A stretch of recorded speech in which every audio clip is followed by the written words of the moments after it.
Hello, everyone. Welcome to Resiliency Webchats, conversations with individuals in the UMD community about moments in their lives that required resilience.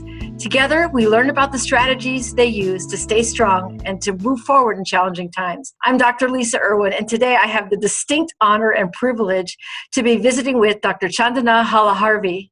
So Chandana, welcome. It's great to see you. Thank you, Dr. Erwin. I am so excited to be here and so excited to be part of the UMD alumni and to be talking with you all today. So happy.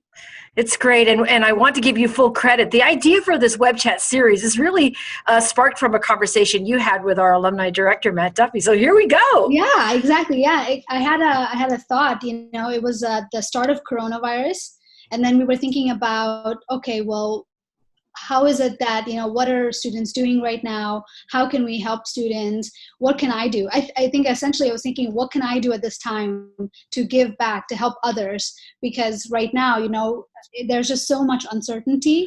And so I thought, let's engage the alumni and reach out to students because they need us right now. It's a wonderful idea. So let's start by getting to know you a little bit. Could you tell us a little bit about yourself, where you live, what you do for a living? Just a little introduction.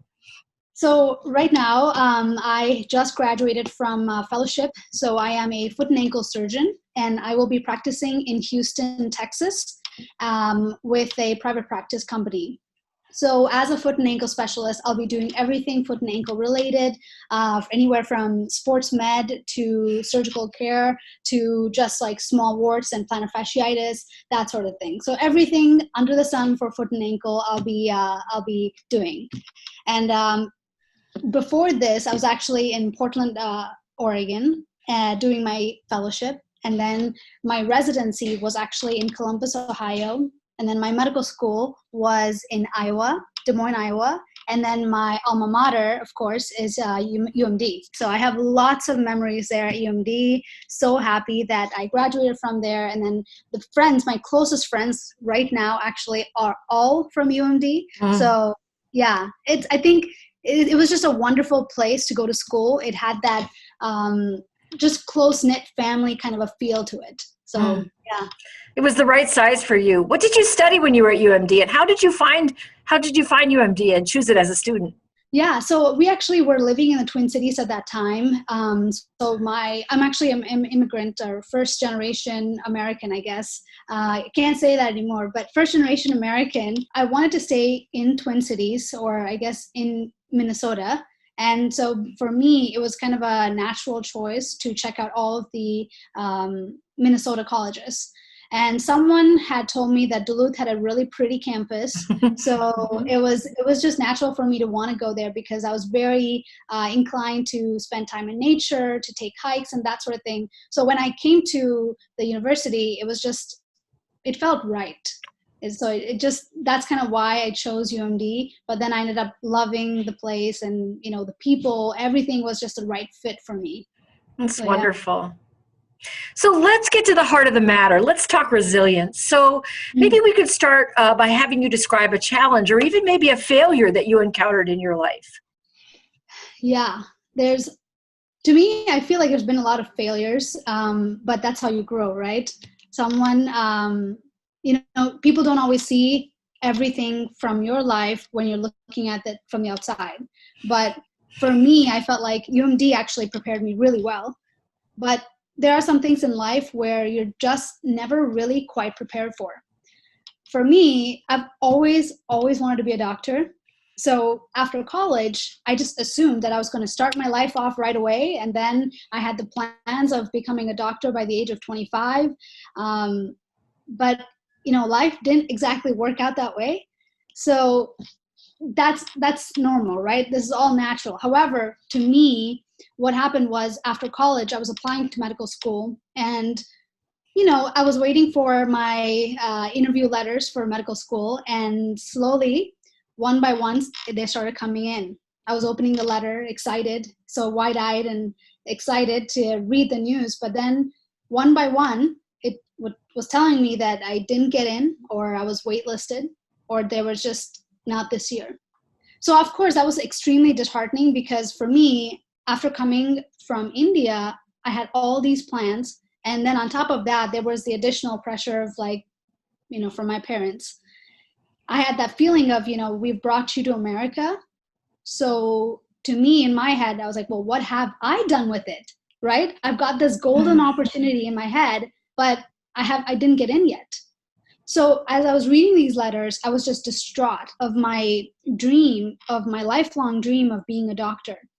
So I remember actually, during this time, actually locking myself in my bedroom, just staying under the sheets, just feeling desperate, hopeless, just feeling really honestly downright horrible because I was guilty about myself and I felt so shameful that I didn't achieve what I set out to achieve.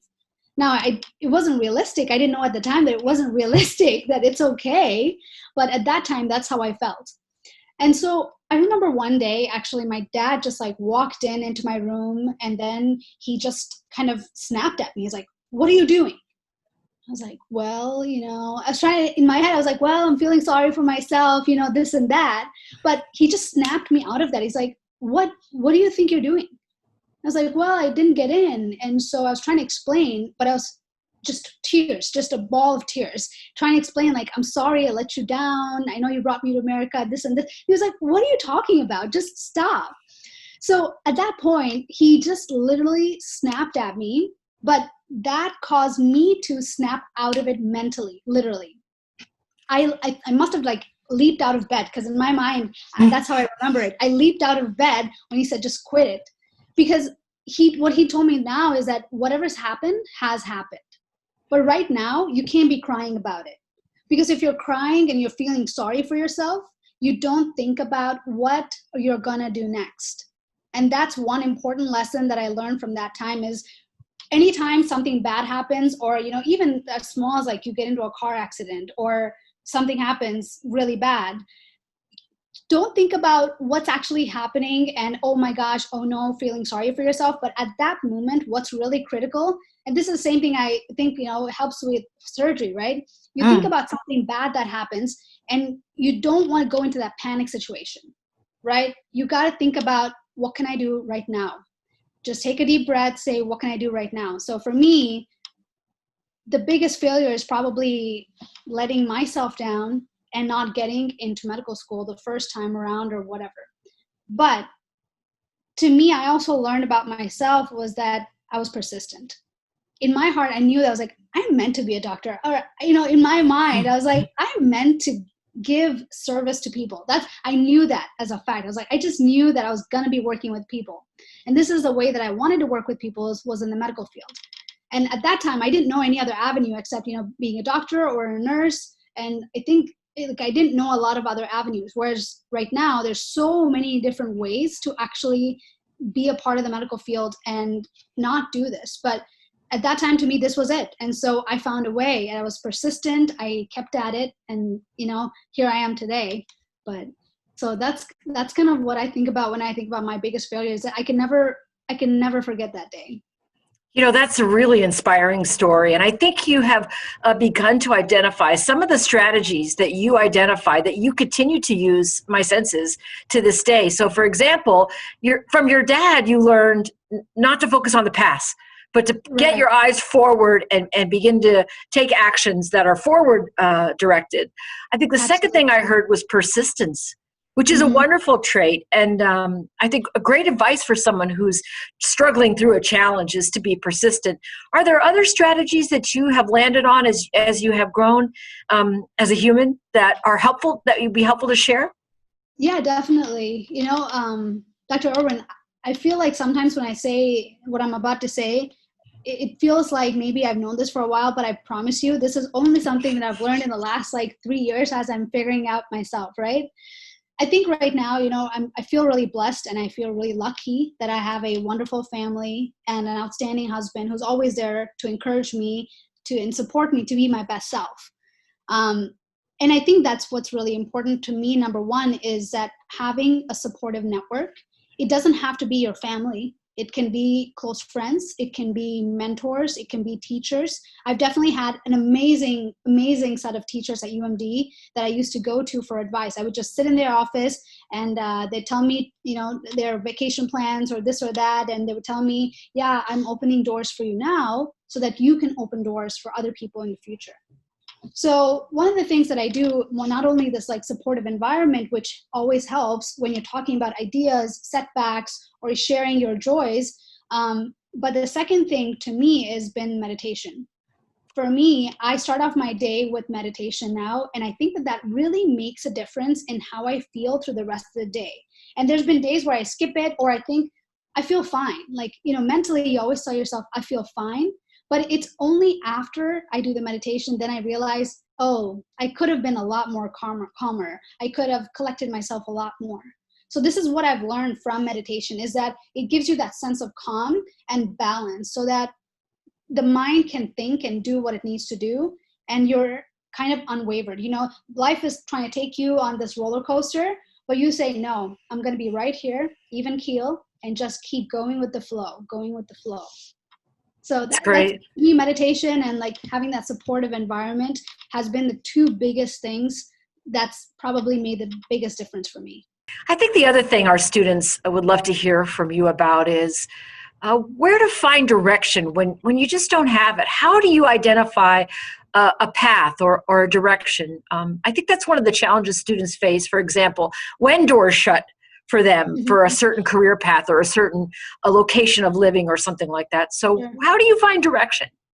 Finding direction, I think part of the answer is actually looking into yourself. You have to take time for yourself, because when you feel like you're lost, maybe you should step back. So number one is you want to step back, think about what it is that you really want. What is your path? What are you trying to go for? Because if you keep going for things and not thinking about why you're doing something, it doesn't matter what road you take. To the other person, it looks like a great road. It looks like you have a great life or whatever else. But in your mind, you're not clear. So you got to be clear about what you want and why do you want it. I think two things. I actually journal about these things when I want to go for something, or I try to set a new goal for myself. If I can't figure out these questions, then I'm like, well, I think it'd be nice to have that, or it'd be nice to be that, but I don't clearly I don't need it, right? So after that point, then you have to look out for mentors. That's a mistake and a thing that I wish that I could have done at UMD more from that point on, is that looking for mentors. I had a couple of great teachers at UMD that did a wonderful job mentoring me, telling me about different things in life. But what I should have done also is look for mentors in my field. If I wanted to be a doctor, go look for other doctors, not only shadow them, because I did shadow them, but get to know them on a personal level. Ask them for 10 minutes or 15 minutes of their time. Write down questions that you really, truly want to know. And I do that actually even now too. So I am going to be a practitioner, but I'm reaching out to people 10, 15 years ahead of me, asking them, what do you wish you would have known if you were in my shoes? Because sometimes the problem is you have to ask the right questions in life, right? If you want to know the answers or have the right answers, you have to ask the right question. So sometimes you don't even know if you're, confused about which path to take. You don't know what the right questions are. So for me, I pose it back on them because I assume that they're the wiser person. They're going to lead me through this darkness, right? So I asked them, what do you wish that you knew if you were me at this point? So that's been super helpful actually. So first thing is taking a step back, asking yourself, why do you do what you do? Or, how to, all those things, right? Ask reflection. The second point is looking for mentors in your field, or just talking to people who have been there 10, 15 years. And that's kind of why I thought this alumni network in the chats would be helpful, is because there's a lot of people who might be confused. They might have had jobs lined up, but they got pulled or something else. Right. So not thinking about, oh no, this happened, but think about, well, what else can I do right now? There's so much out there.